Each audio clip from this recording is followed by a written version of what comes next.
1 থেকে 3 বছরের বাচ্চাদের মানে টডলারদের সামলানো মাঝে মাঝে বেশ কঠিন মনে হয়, তাই না? কিন্তু কি হবে যদি বলি ওদের এই আচরণগুলো আসলে কোনো দুষ্টুমি না, বরং একটা ভুল বোঝাবুঝি। চলুন আজ আমরা একসাথে এই ছোট্ট মানুষগুলোর জগতে একটু ঢু মেরে আসি, ওদের চোখে পৃথিবীকে নতুন করে দেখি। আসলে পুরো ব্যাপারটার মূল কথাই কিন্তু এই একটা লাইনে। টডলাররা হলো এমন মানুষ যাদের ভুল বোঝা হয়। শুনতে খুব সহজ মনে হলেও কথাটা কিন্তু অনেক গভীর। ভাবুন তো, হতে পারে ওদের ওই জেদ বা দুষ্টুমির পেছনে এমন কোনো কারণ আছে যা আমরা হয়তো ঠিক ধরতে পারছি না। আর সেটা যদি একবার বুঝতে পারি, তাহলে প্যারেন্টিংয়ের কঠিন সময়গুলো কিন্তু অনেক সহজ হয়ে যেতে পারে। তো আজকে আমরা কি বিষয় নিয়ে কথা বলবো? প্রথমে আমরা দেখব টেরিবল টুজ বলে যে কথাটা চালু আছে সেটা আসলে কি। এরপর আমরা টডলারদের দিক থেকে ব্যাপারটা বোঝার চেষ্টা করব। দেখব ওদের চোখে পৃথিবীটা ঠিক কেমন। আর সবশেষে এমন 3টা মানসিকতার পরিবর্তন নিয়ে কথা বলবো যা আমাদের সবাইকে সাহায্য করবে আর ভবিষ্যতের জন্য একটা সুন্দর পথ তৈরি করবে। তাহলে চলুন শুরু করা যাক। প্রথম অধ্যায়, টেরিবল টুজ মিথ। দেখুন, প্রথমেই একটা কথা স্বীকার করে নেওয়া ভালো, বাবা মা হিসাবে এই সময়টা কিন্তু বেশ কঠিন। আর এই যে অনুভূতিগুলো, এগুলো খুবই স্বাভাবিক। জেনে রাখুন, এই পথে আপনারা একা নন। এই পয়েন্টগুলো দেখলেই মনে হচ্ছে খুব চেনা চেনা লাগছে, তাই না? যেমন এই বয়সটাকে তো সবাই টেরিবল টুজ বলেই ডাকে।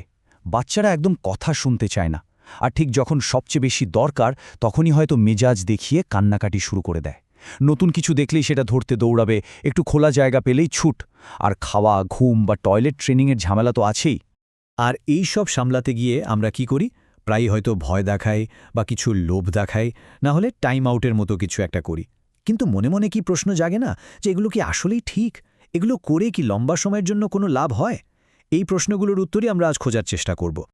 আচ্ছা, এবার চলুন পুরো ছবিটাকে একটু অন্যভাবে দেখি। আমাদের দ্বিতীয় অধ্যায় হল টডলারদের দৃষ্টিকোণ। মানে আমরা এবার ওদের জগতে প্রবেশ করব। এমন একটা জগৎ যেখানে সবকিছুই নতুন আর শেখার, আর যেখানে ওদের প্রত্যেকটা কাজই আসলে ওদের বেড়ে ওঠার একটা অংশ। দেখুন, টডলারদের বয়সটা কিন্তু আসলে ওদের মস্তিষ্কের বিকাশের জন্য একটা অসাধারণ সময়। ওদের আচরণকে আমরা হয়তো সমস্যা ভাবি, কিন্তু ব্যাপারটা আসলে কি জানেন? ওই ছোট্ট শরীরটা তখন একই সাথে 3টা বিশাল আর জরুরি স্কিল শিখছে। ভাবা যায় কত বড় একটা চ্যালেঞ্জ। তো কি সেই 3টা দক্ষতা? প্রথমটা হলো স্বাধীনভাবে চলাফেরা করা, দ্বিতীয়টা হলো কথার মাধ্যমে যোগাযোগ করতে শেখা, আর তৃতীয়টা হলো নিজের আবেগ আর ব্যবহারকে নিয়ন্ত্রণ করতে শেখা, মানে সেলফ কন্ট্রোল।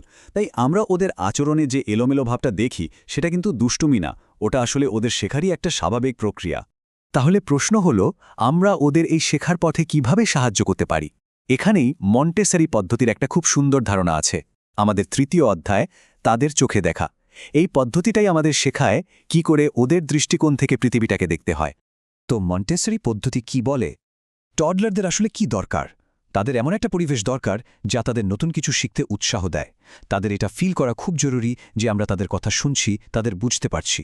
ওরা তো স্পঞ্জের মতো, চারপাশ থেকে সবকিছু শিখে নেয়। তাই ওদের নিজের পছন্দের কাজগুলো করতে দেওয়াটা খুব দরকার। আর সবচেয়ে বড় কথা, ওদের সাথে সম্মানের সাথে কথা বলা। আর এই কথাটাই হলো আসল কথা। এখন সময় এসেছে আমাদের টডলারের চোখে দেখতে শেখার। বিশ্বাস করুন, আমরা যদি ওদের দৃষ্টিকোণ থেকে একবার জগৎটাকে বুঝতে পারি, তাহলেই কিন্তু অর্ধেক সমস্যার সমাধান হয়ে যায়, আর প্যারেন্টিংও অনেক বেশি আনন্দের হয়ে ওঠে। বেশ, তথ্য তো অনেক হলো, কিন্তু এই নতুন দৃষ্টিভঙ্গি আমরা বাস্তবে কাজে লাগাবো কি করে? চলুন সেটাই দেখি আমাদের পরের অধ্যায়ে। চতুর্থ অধ্যায়, 3টি মানসিকতার পরিবর্তন। এই 3টা বদল আপনার আর আপনার সন্তানের জন্য ঘরে একটা শান্ত আর সহযোগিতার পরিবেশ তৈরি করতে দারুণভাবে সাহায্য করবে। প্রথম ধাপটা খুব সহজ, বোঝার জন্য ওকে দেখুন। বকাঝকা করার আগে বা বিরক্ত হওয়ার আগে শুধু একটু মন দিয়ে দেখুন ও আসলে কি করতে চাইছে বা কি বলতে চাইছে।